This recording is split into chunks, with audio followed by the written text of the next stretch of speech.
नमस्कार, मेरा नाम हिमांशु धवन और ये वीडियो है ऑब्स्ट्रक्टिव ओलिगोस्पर्मिया या ऑब्स्ट्रक्टिव एजोस्पर्मिया के बारे में।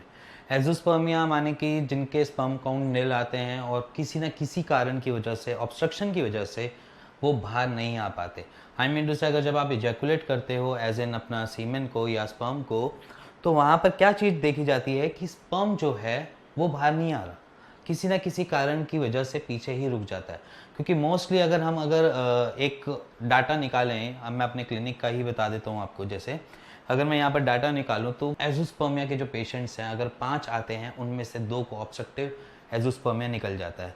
आई मीन टू से अगर हम उनको FNAC कहते हैं, फाइन नीडल एक टेस्ट होता है बेसिकली FNAC का या बायोप्सी का टेस्ट, उसमें उनके स्पर्म काउंट तो आ रहे हैं, नज़र आ रहे हैं, दिख रहे हैं, कोई ना कोई रीज़न होता है कि ऑब्स्ट्रक्शन हो गया।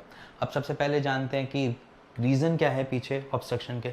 आपने कभी ओवरडोज करी हो किसी ना किसी ड्रग्स की, या कोई एलोपैथिक मेडिसिन आपने बहुत खाई हो जिसकी वजह से उसके साइड इफ़ेक्ट आपकी बॉडी में कहीं ना कहीं ऑब्स्ट्रक्शन क्रिएट कर दिया है।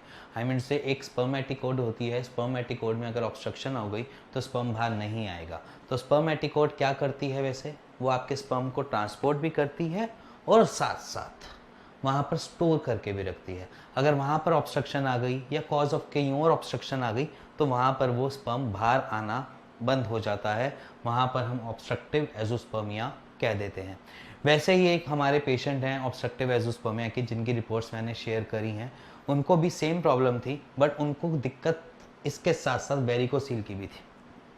वेरिकोसील एक तरीके का प्रॉब्लम होती है जिसके अंदर हम देखते हैं कि वहाँ की नसें, टेस्टिकल्स की नसें फूल जाती हैं। वहाँ की वॉल्स ख़राब होने की वजह से वहाँ का जो प्रेशर है, ब्लड का प्रेशर है, वो ख़राब हो जाता है, जिसकी वजह से वो एक कंप्रेस, जिसे कहते हैं कि आपके स्पर्मेटिकोड को दबा देती है। दबाने की वजह से वो पूरी कंप्रेस हो जाती है और कंप्रेस होने के बाद आपको ऑब्स्ट्रक्टिव एजोस्पर्मिया में खड़ी कर देती है। तो वहाँ पर उनको वेरिकोसील भी था और साथ में ऑब्स्ट्रक्टिव एजोस्पर्मिया भी था।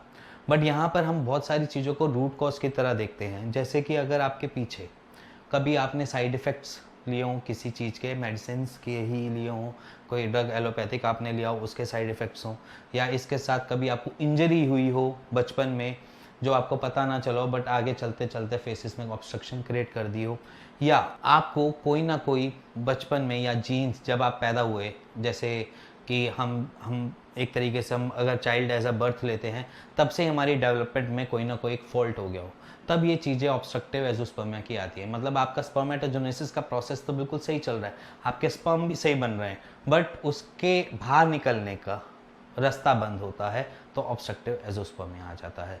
तो अगर हम इससे बच सकते हैं तो क्यों ना बचे। सबसे पहली चीज़ कि पहले हम इससे बच सकते हैं तो क्यों ना बचे। एक्सेसिव ड्रग्स या मेडिसिन जिसके साइड इफ़ेक्ट्स आपको पता चल रहे हों थोड़े बहुत भी, तो आप उनको कंटेन करना है, आई मीन टू से उनको कंज्यूम करना बंद कर दीजिए। उसकी जगह कुछ ना कुछ और ऑल्टरनेटिव देखिए। एज इन मेडिसिन में ही सॉल्ट भी बहुत सारे, एक ही पर्पज़ के लिए 2 सॉल्ट होते हैं, ऐसा होता है।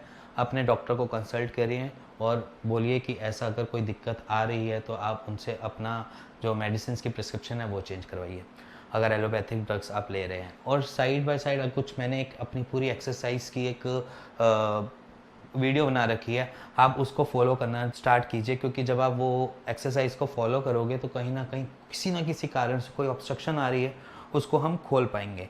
इसके साथ साथ अगर आप बहुत ज़्यादा गैस्ट्रिक ट्रबल में हैं या आपको बहुत सारी गैस्ट्रिक प्रॉब्लम रहती है और साथ साथ आपको बहुत दिक्कतें होती हैं, तो उस पर काम करना स्टार्ट कर दीजिए। और इसके साथ अगर आपको तब भी समझ नहीं आ रहा है, इतने जगह आप घूम चुके हो, ऑब्स्ट्रक्टिव एजोस्पर्मिया आपको पता चल चुका है और उसके बाद भी आपको समझ नहीं आ रहा, तो आप नीचे दिए हुए नंबर पर हमें कॉल कर सकते हैं और उसका एक राइट सॉल्यूशन ले सकते हैं। या फिर अपनी जितनी भी रिपोर्ट्स हैं जो आपने अभी तक करवा रखी हैं, चाहे आपने उसमें FNAC करवा रखी हो या बायोप्सी करवा रखी हो, या आपने करवा रखा हो अपने एक सीमेन एनालिसिस का टेस्ट जिसमें नील आ रहा हो, या फिर आपने और कोई चीज़ करवा रखी हो जो आपके उस कारण की रीज़न बन सकती है, तो आप उस वो सारी की सारी रिपोर्ट्स हमें नीचे दिए हुए नंबर पर सेंड कर सकते हैं। उसको फ़ोटो खींचिए और हमारे नंबर पे भेज दीजिए।